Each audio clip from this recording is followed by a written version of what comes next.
On this week's episode, we talk about Downton Abbey, a new era. In all the pop culture news.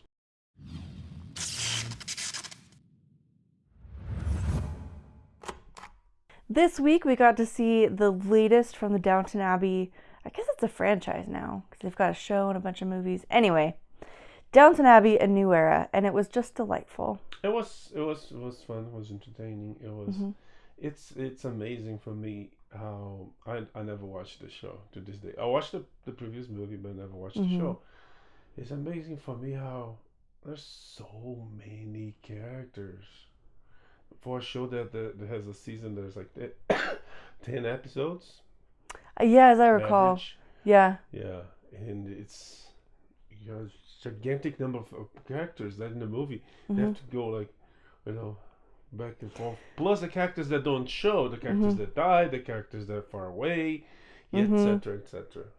Something else that's remarkable to me is just how many of these people they managed to get back for every movie. Really, the only person who didn't show up, the only main character who didn't show up here, was Matthew Good, who plays Lady Mary's husband, and he wasn't really in the last movie very much either.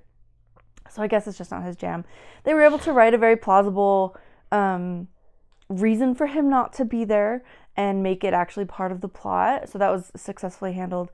But it really is amazing that, there's like a bajillion characters. They all matter. They all come back for the movie. And they all had screen time and some relevance to one of several plot lines happening. Yeah. And it was fun. It was very pleasant. Nothing terribly groundbreaking or astonishing or unexpected. There were a couple of main storylines. There's Mary stayed at Downton Abbey and oversaw this production company, that came to make a film. And there we basically had the Singing in the Rain storyline where they start making a silent film, and then the studio calls and is like, nope, only talkies from here on out.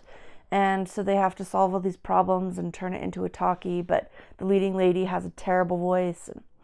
And they go to prove the whole changing of film industry when the director invites Lady Mary to go to the movies to watch a movie, and one movie, the new movie, the horror, a talkie, a movie with voice, is sold out. And then they go to watch the other movie and is completely empty, showing that, in some ways, if not in many ways, the silent movies are dying, and that justified the studios, the company, to say, no, we're not going to invest money on silence anymore. Was it really that fast? What? The transition, like audience's transition from, because the way they showed it here and in Singing in the Rain was like the second the jazz singer came out, nobody wanted to see silent films anymore, and all the studios were scrambling to set up like audio equipment. Yeah, the movies were always the cinema, film were always this industry, this form of art that was like eye-catching and impressive, that people were like, wow, they wanted to see, they wanted to be there. The first one of the first screenings was the train arriving at the station that the Lumiere did, and people saw that amazed, and some people even jumped out of the way because the train was coming. That's right. So there was always this element. So to suddenly have voice was like, wow, it's literally like a picture speaking. So I assume that I can sorry, I cannot be specific about the time, about the process, but I assume it was a big impact, and it started happening right away. So it was color, Oh, sure. Chaplin persisted and tried to make some black and white movies to keep making them, to try to compete and do a parallel industry, color not color. It didn't go through. We make black and white movies for some aesthetic, for some choices, for some style, or to convey the past, Right. Wasn't Logan? Didn't they release a black and white version of Logan? I think so. So was Zack Snyder's Justice League. It's called Justice is Gray, I think. It's on HBO Max. Mood. So was the new Mad Max. What's it called? Fury Road. They had I think it's Platinum Edition. So yeah, and there's a fan that keeps saying that, and I don't know, in certain ways I might agree, I might not. He says that black and white picture is the picture, because if you take a picture in color, the colors will caught your attention. Okay. When black and white is what's in the picture.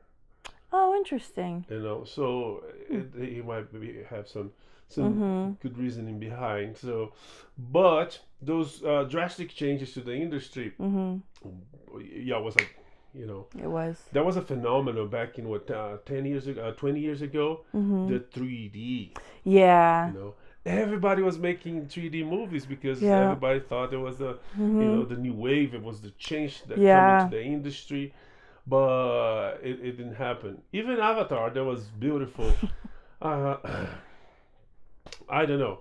Avatar was the biggest one, and Cameron was one of the people that said that I'm gonna revolutionize the industry. I'm gonna create technology. We're gonna have 3D movies without the need of glasses. It didn't get to that point. That would be a game changer for 3D, because I think those glasses are not, even as someone who doesn't have like vision issues or anything, the glasses, it's very uncomfortable. Yeah. And anyway. And that changed the industry so much. We had TVs 3D. That's right. Yeah, they start selling TVs with glasses, with the technology, movie titles, DVDs and Blu-rays. Yeah. It didn't work. No. It failed. And it went the way of the Betamax and all the industry and laser discs and but yeah, that was actually Robert Rodriguez tried something. I'm not sure. I can tell if he was successful or not. But he did something. He did, I think it was Spy Kids 3, maybe 4. I can't remember. He released with odor. The movie had smells, scents.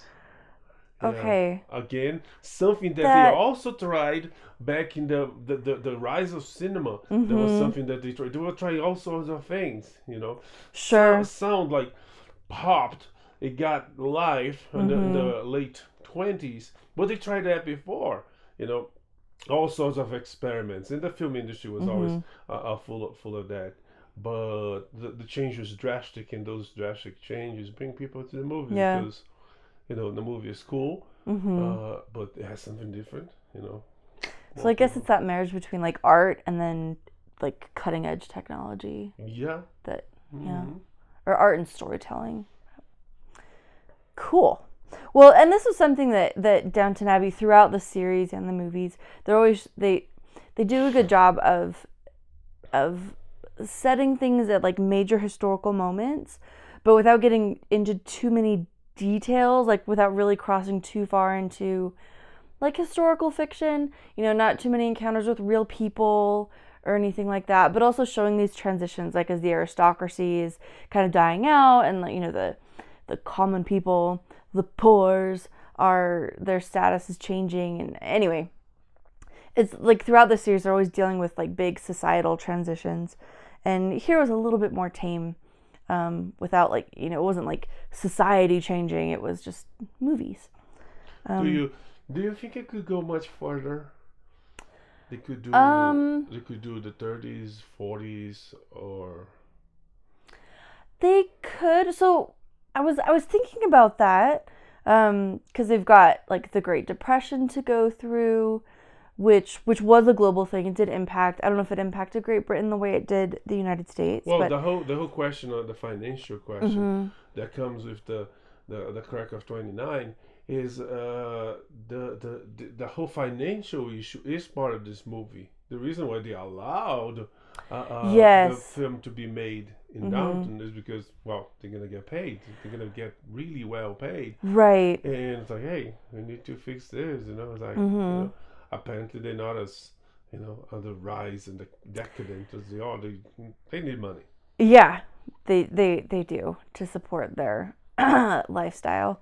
Yeah, so I think the biggest, well, yeah, two big challenges as they move on. Yeah, they're the financial issues, and so like the glamour. If they are going to continue this, maybe some of the glamour that makes all this very appealing and fun and like an escapist fantasy would have to be toned down, and so it might not be as appealing. But then also all these beloved characters are going to start like aging out by the time we get through the 30s and maybe even to World War II.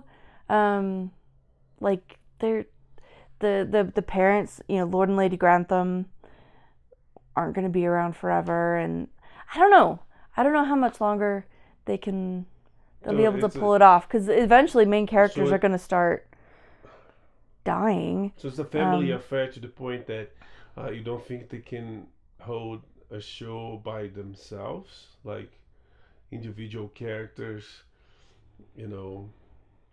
moving on. Maybe Because when it would be really different though, because this like the heart and soul of this are their relationships. Because when I saw the first trailers, and it was called The New Era. The movie's called Downton Abbey, The New Era. And I thought it was like, and there was this whole thing in the trailer shows that lady, what's her bucket? Maggie Smith, what's her name? Yes, I think she's also Lady Grantham. Lady Grantham. Yeah, the Violet. The Violet. She's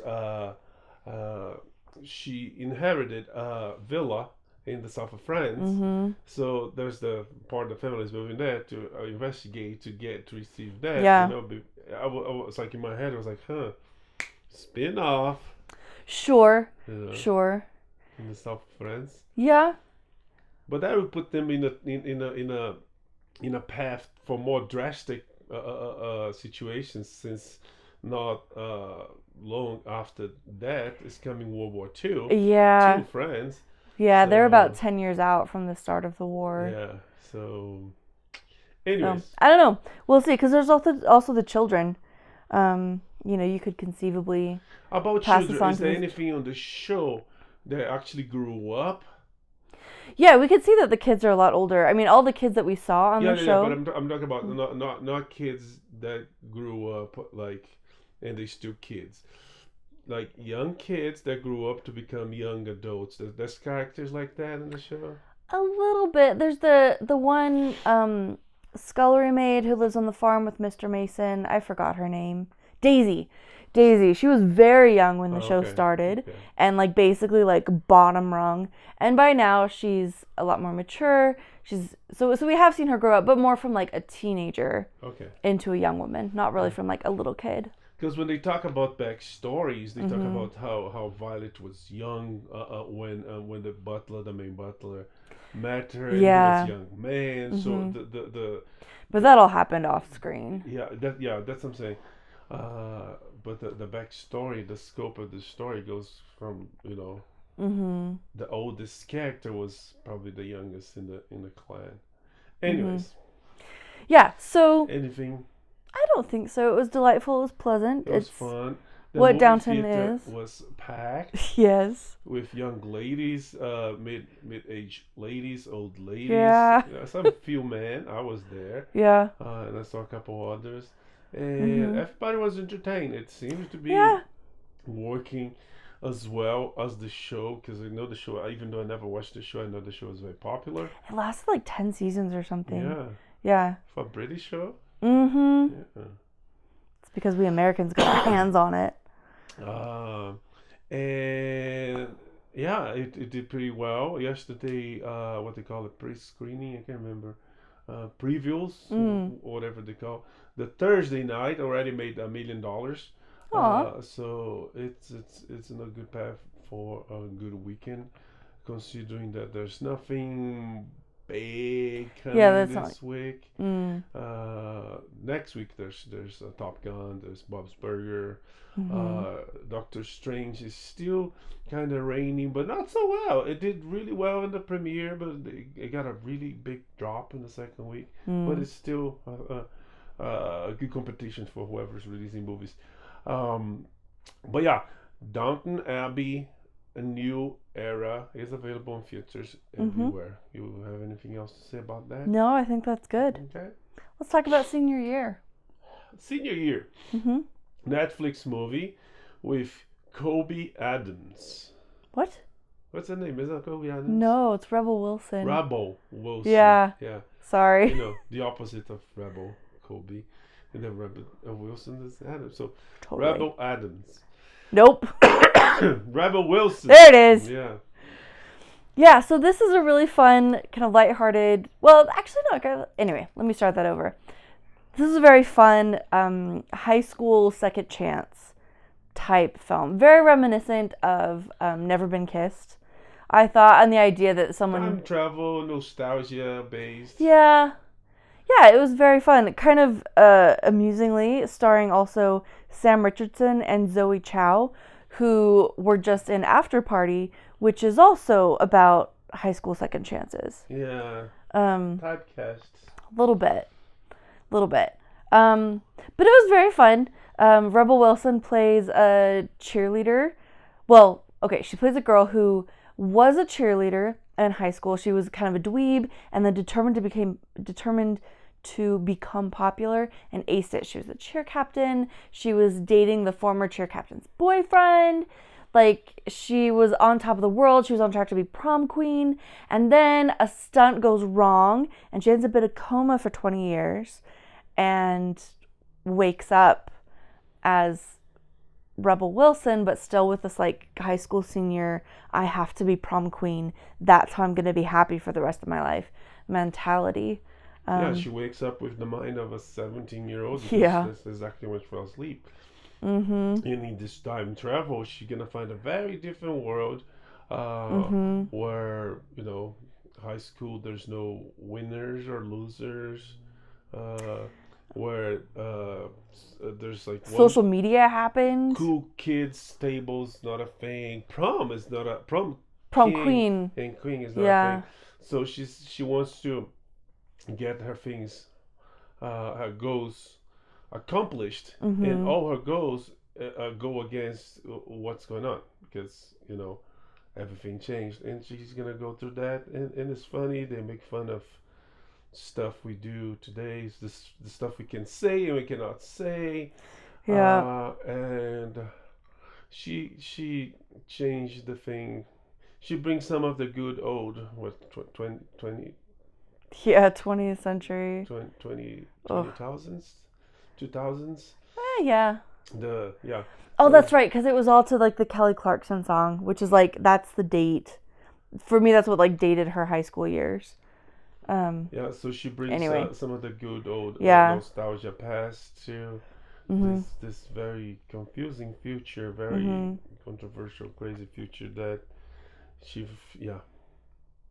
and there's like there's mom and dad relationships and friends and you know, and a lot of growing up too, and she has to do it very quickly because while her friends, so Sam Richardson was one of her good friends, one of her best friends growing up, and where he's had 20 years to, you know, to learn and to grow and to gain some perspective on high school and all these things that matter so much to her. She was kind of stuck in the past, obviously, because she didn't get to grow up at all. And so we see her do a lot of learning and growing. And then Zoe Chow is playing her rival, and we see her rival kind of devolve like from an adult back into a petty teenager with no perspective and all of that. Anyway, it was very fun and had a very nice wholesome ending, and it's on Netflix if you'd like to see it. New Age was called Senior Year. Senior Year, yeah. Netflix. Okay, let's talk about some news. The news. Yes, we'll tap our papers and talk about the news. Ukraine's Kalush Orchestra won Eurovision this year. Yeah. Yep.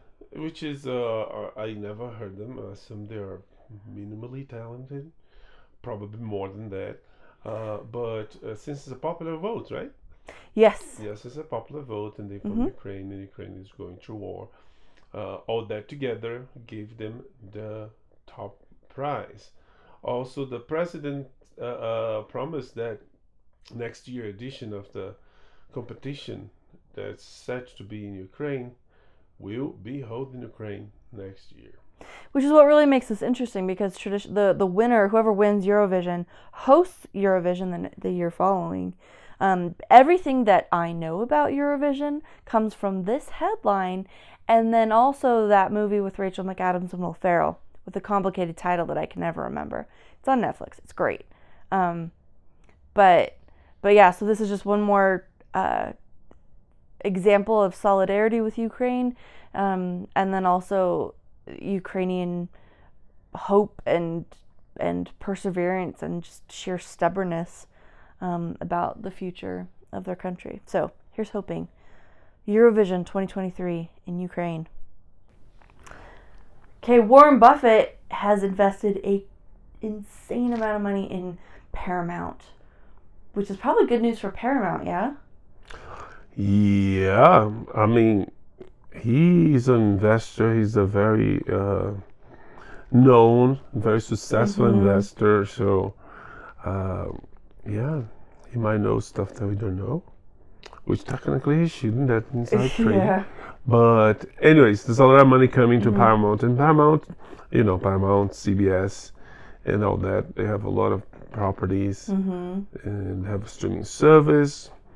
They have with some really good content. Several shows, and Paramount next week they're releasing Top Gun, which is pretty much at this point everybody's loving it. Everybody's crazy about it. That's almost an understatement. They probably gonna make a lot of money on that too.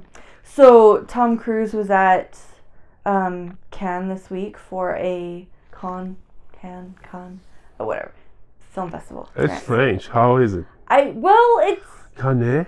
No, it's not Cannes. That I know. How is it? I think it's Cannes. Yeah, we'll say Cannes. Because in Portuguese, because the S in Portuguese, the S's are not mute. You pronounce it like Descartes. Descartes. Yeah, in English it is Descartes. In and Portuguese, in French it's Descartes. Yeah, in Portuguese we pronounce the S's. So it's Canis. Yeah, but I don't know how it's in French or in English. Cannes? Yeah, Cannes. Yeah. Anyway, there's a lot of time spent on that. The point is, Tom Cruise was there, and they premiered the film there. It received a 5-minute standing ovation. Yeah. The French Air Force did a flyover. He received an honorary Palme d'Or. Yeah. And he was genuinely surprised, apparently. Yeah. So to say that my expectations are high for Top Gun Maverick would be an understatement. Yeah, fun fact. So he hit the Riviera to do the premiere of the movie, and everybody loved the movie. And on one of the interviews, one of the reporters asked him, why would you do your own stunts? Or something like that. And he says, like, really? Would you really ask Gene Kelly that question? It's like, would you ask Gene Kelly if he would do his own dance moves? Yeah. It's his craft. It's his work. And it's like, he's, in his mind, he will do the Tom Cruise method. He will do whatever he can. And yeah. As kooky dook as he is in his personal life,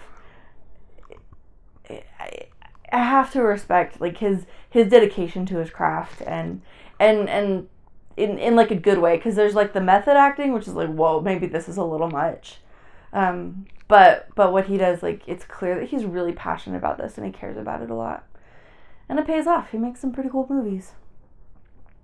Jason Momoa has also been in Europe this week. He's been in Italy filming for Fast X. He got in trouble. He did, with the Vatican. He paid for a kind of a private tour to take like the cast and crew to see like the Sistine Chapel and all this beautiful stuff at the Vatican. And it didn't go very well because everybody wanted pictures with him, and he took a bunch of pictures, which apparently you're not supposed to do at the Sistine Chapel. The Sistine Chapel is trademarked by a Japanese company. No, it's not. It is. That's what the biggest problem. No. The Japanese. It is. The Sistine Chapel was this Japanese company paid to help with the restoration, and they shoot, they film, and anyways, you might Google it. And because of that, they own nobody can film but them. Wow. Yeah. That's insane. So that's was one of the reasons. It's not because flash photography. Yes, flash photography might damage. That's pretty standard. Those pieces of art, but video without flash, without light, it doesn't. You know, so people might claim it doesn't, but it doesn't. I'm telling you. But because it's trademarked by this Japanese company, and I can check here real quick. I just thought it was, Well, either way, he filmed a apology video talking about his respect for the culture, mentioning several times how much that he had made donations and had paid the Vatican to be there. But it was also a workout video, just kind of an interesting vibe. He's like shirtless and working out and also apologizing. Anyway. NHK is the Japanese media company. Huh. Yeah. Fascinating. Yeah, so that's one of the big reasons. Like the owners is like, nope. Yeah. So you have to buy the books and the postcards and all that stuff. Yeah. Of their videos or whatever. Yeah. Anyways, all right. But it's not completely absurd. They help pay for the restoration. You know, so they help keep the place pristine. Sure. The pristine Sistine. Mm-hmm. Okay, moving on. Fascinating. All right, despite the lackluster reception of the last Wizarding World film, Fantastic Beasts and Where to Find Them, WB seems to be really doubling down on Harry Potter. Yeah. I mean, the new CEO, David Zaslav, yeah. Is that his name? David Zaslav. Okay. It's exactly his name. Yeah, it sounds like fake. It does sound like we'd be like, David Zaslav. Yeah. Okay. he's gonna keep investing on it. Okay. I mean, there's a lot to do. You know, you have the core characters, you have the books. It could go sideways. Expanding the universe, cross media, transmedia, whatever they call it these days. But I don't know if following up for that movie would be. I don't know, because the movie ended in a way that they could follow Dumbledore, but I don't think they should follow Newt. First of all, because they kind of ruined it, Newt, on this trilogy. It started really well, well, and it started going down, and it didn't fail so much because she was still there, right? Tina was on the second movie. Yeah. On this one, she wasn't even there. Yeah. And there was so many other characters. It wasn't about him anymore. Yeah. It was about. It was like Dumbledore getting in. Let me in, and push him out of the way. Yeah. So and not even for a good story. Yeah. Like, it wasn't a compelling enough story to push aside this character dynamic that had been so good and so interesting, and that was truly expanding the Wizarding world. It was just pushing him aside to be like, Dumbledore's gay and he's wonderful and you can't argue with me. Anyway, I have feelings about it. So they could follow that, but you know, Dumbledore, different characters, or not Dumbledore, but I guess they have to finish the story because it is unfinished. But it's not unfinished. The guy is out, he's out there, right? But like, we already know the ending of the story. He dies? Yeah, eventually he's imprisoned, he dies, Dumbledore goes on to become, to continue a career at Hogwarts and screwing with the ministry and becomes, the leader of the resistance to Voldemort and, like, what we know. Supreme leader. Pretty much. Okay. No. Anyways, moving on. Yeah. Anyway, so that's happening. Okay, so Kathleen Kennedy, who, it's pretty clear by now, if you've been watching our podcast, is not our favorite person, made a really interesting comment this week about... for the record, she's not doing great with Star Wars. since Disney bought it. Because before that, she always did great things with George Lucas, with Steven Spielberg. Fair She enough. was with the Okay. boys. She did great stuff. But since she took over, because George Lucas sold Lucasfilm to Disney, and I don't know if it's Disney pressure or if she's succumbing to all the pressures. Yeah. Yeah, okay. She made a really interesting comment about classic characters and portraying them on screen now. Specifically Alden Ehrenreich in Solo, who took on the role of Han Solo. She said that based on that, it does seem so abundantly clear that we can't do that. Yeah, it buries the possibilities of recast, new characters doing classic characters. That's what you said after, including Solo. So it buried the any hopes, if anyone had, for sequels, prequels, shows for Solo, for Lando. No, isn't there still a Lando movie coming? Or a series? That was before that. Oh, I see. After that, we don't know. Sure. I don't know. It could also be she's lying to save. I mean, maybe Kenobi's gonna have this big cameo of Solo, and she denying it to make the surprise like, because in the trailer some people Sure. saw someone that they already thought is Solo. But either way, it's kind of funny that she says that when there's a Obi-Wan show coming, because technically Obi-Wan is a recast. Yes, a spectacular, beloved recast. Well, that worked. Yeah, it did really well. I do feel like it's also important to point out that Alden Ehrenreich was not what was wrong with the Solo movie. With Solo, like, he was a great part of it. He took on the role, and I feel like he did a great job with what he had. And that there were other issues that had that movie fail, and maybe we shouldn't blame him for not being Harrison Ford. I mean, he wouldn't be my choice. There was this other guy from Evangeline, Blake Lively movie with Harrison Ford. He makes he's a young Harrison Ford. And he looks so much like him. Yeah, and Adeline, The Age of Adeline. If you but they picked this guy that he was on the rise. Everybody loved him. Scorsese was working with him. He was working with the brothers. Some of those brothers, I can't remember. Coen brothers. Yeah. Anyways, and he did that, and that kind of buried him because he did that, and then he did a sci-fi show on Peacock that was canceled after season 1. Oh, poor guy. And Yeah. anyways, I just want to go on record saying it was not his fault. yeah. He did a good job. Even though he never did, like, the Harrison Ford point, just waiting the whole movie for, he did a good job. Okay. But she also said that they're gonna try to move away from the Skywalkers, which I don't think that's a bad thing. there's so many other characters and possibilities out there. And given that, like, by far their best show has nothing, well, I was going to say it has nothing to do. Mandalorian has had a couple of major Skywalker cameos, appearances. And the sequels destroyed the Skywalkers. Because That too. first they split Han and Leia. They made their son punk traitor. They destroyed Luke. They completely deconstruct Luke into a coward, stupid idiot that moves to anyways, go hide. And then they let someone steal the Skywalker name. So the Skywalkers are done. They destroyed the Skywalkers. Different than the books that Han and Leia get married, have kids.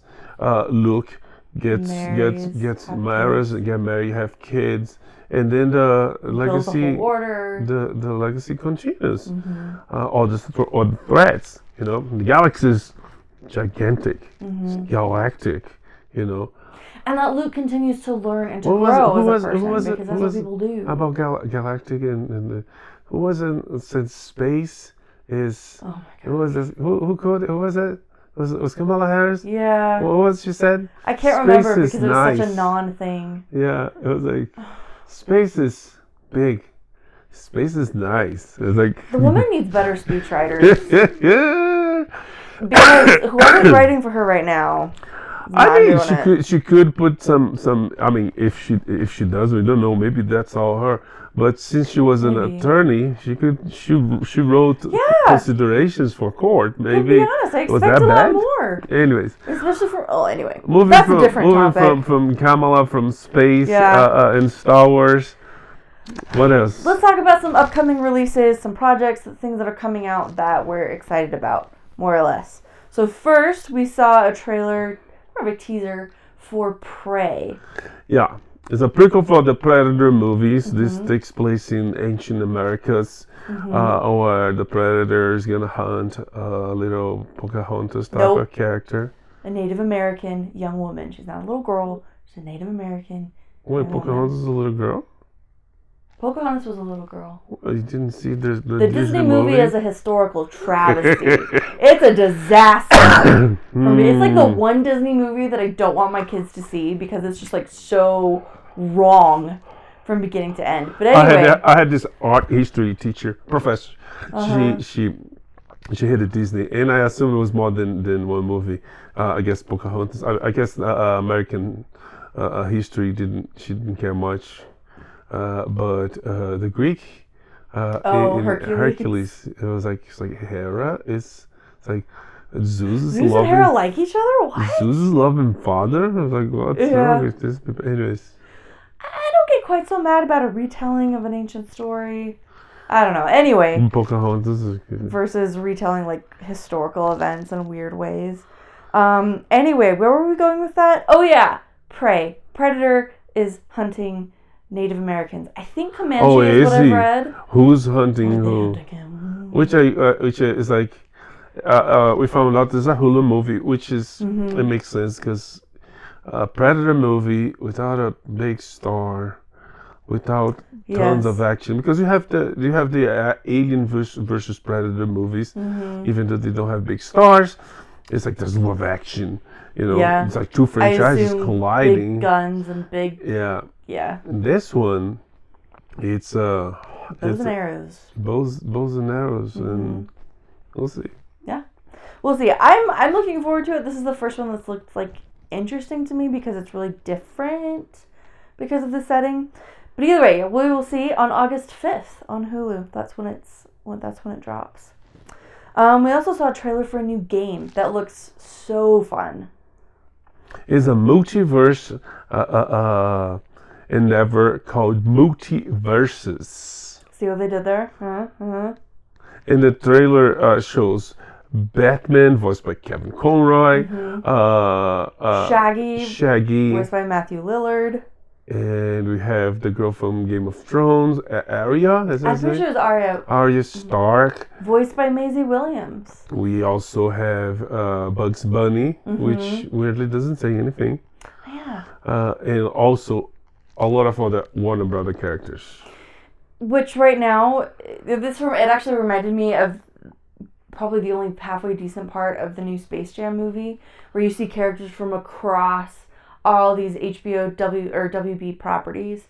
There's so many to choose from. We saw, and just in this short little trailer, we saw the Iron Giant. We see DC characters. We see characters from Adventure Time and Steven Universe.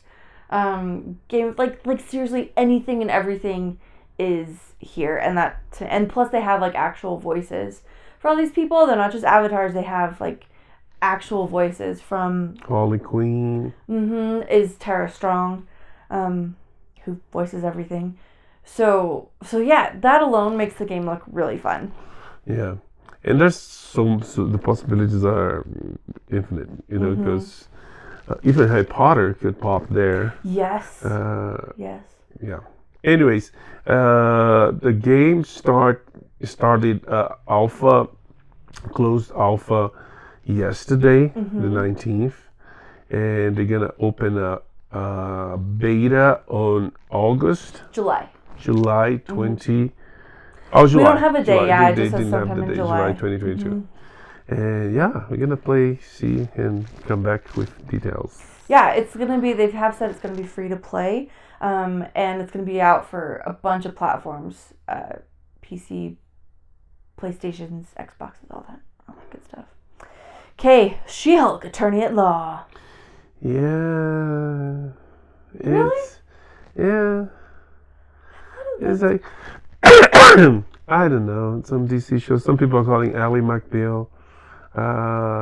The CGI kind of cheap and crappy, and I'm hoping they can fix that up before, or that this is just like the early rough draft that's gonna get better, because it doesn't actually premiere on Disney Plus until August 17th. So fingers crossed. Yeah. We'll see. I don't know if there was people claiming, like, demanding to fix like they did with Sonic. Yeah, but I don't think people actually care that much.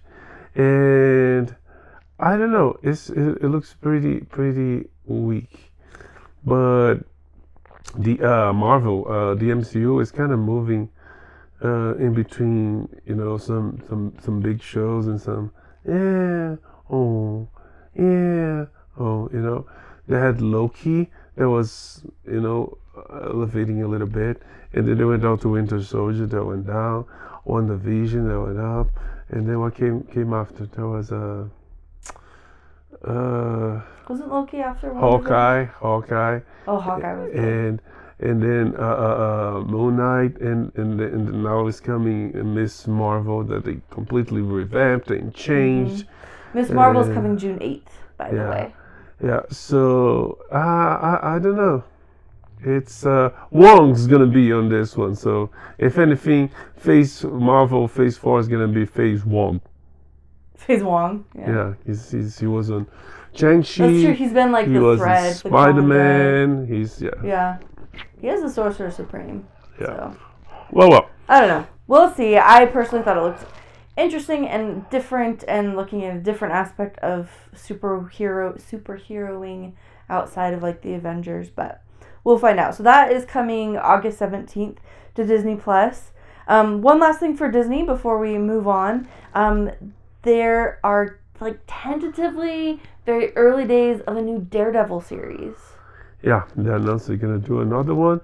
They said is a new continuation or something, like they're probably gonna use some of the old stuff, which I mean, of course they will. Yeah, that was probably the best show. Yeah. The Marvel show of the Marvel shows on Netflix. Jessica Jones I thought was really good, but Daredevil was like wonderful. No, it was good. And Disney gonna try it. Let's see.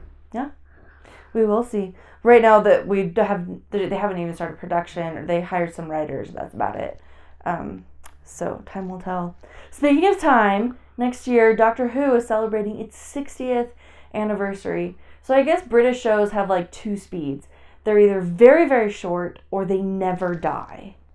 Like those seem to be the two options for like a British BBC show. They're planning a big special event just like they did for the 50th, which is the Day of the Doctor, which was great.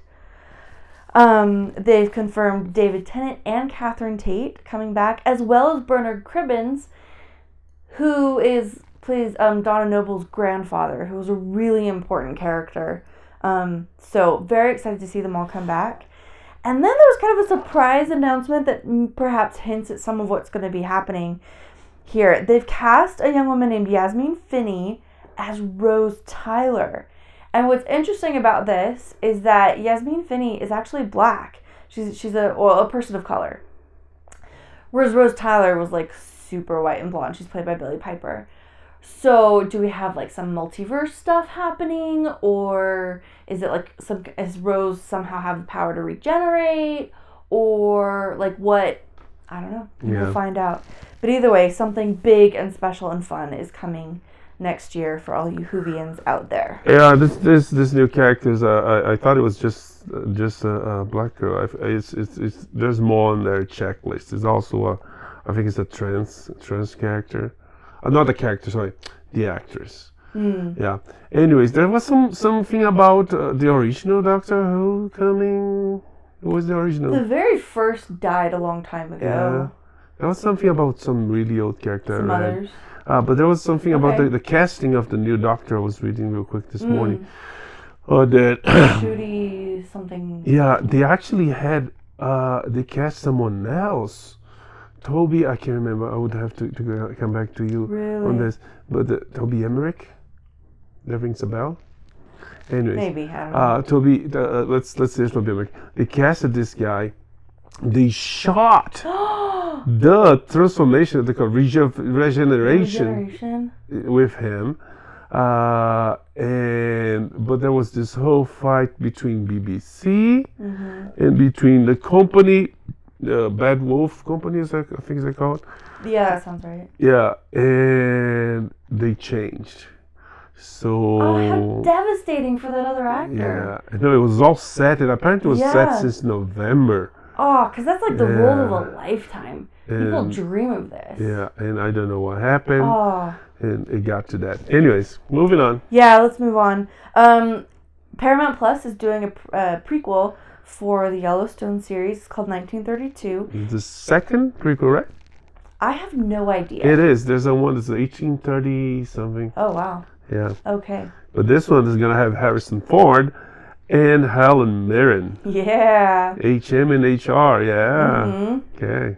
Yes, very exciting. So that's going to be coming in December. You have to watch this show. The show looks good. It's pretty popular. So yeah, it's definitely on the list. This is one that I personally am very excited about. So Netflix is doing a new Iron Chef series. It's called Iron Chef: Quest for an Iron Legend. Coming June 15th. Alton Brown is coming back, who just like makes the show. But Mark Dacascos is returning. He's the chairman and is the nephew of the man who started Iron Chef in Japan a bajillion years ago.